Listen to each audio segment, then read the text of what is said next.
Performing a journal entry in Xero is a straightforward process that allows you to record non-transactional entries such as adjustments, corrections, and transfers between accounts.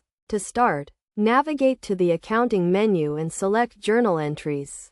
Click on the New Journal Entry button to create a new entry.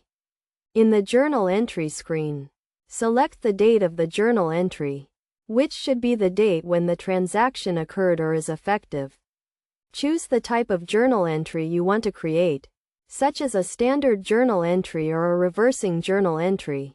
A standard journal entry is a one-time entry, while a reversing journal entry will automatically create a second entry that reverses the original entry on a specified future date. Enter a reference for the journal entry, which can be a description or a code to identify the entry.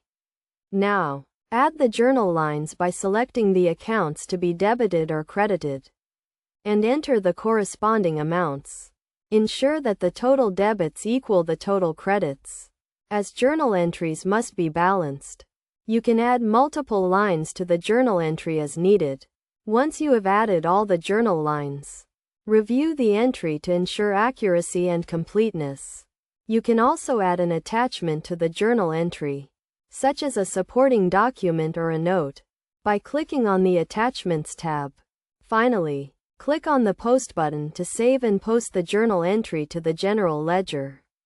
The journal entry will now be recorded in Xero and will be reflected in the relevant account balances. It is essential to regularly review and reconcile your journal entries to ensure the accuracy and integrity of your financial records. Best practices for performing journal entries in Xero include ensuring that all journal entries are authorized and approved, using clear and descriptive references, and regularly reviewing journal entries for accuracy and completeness.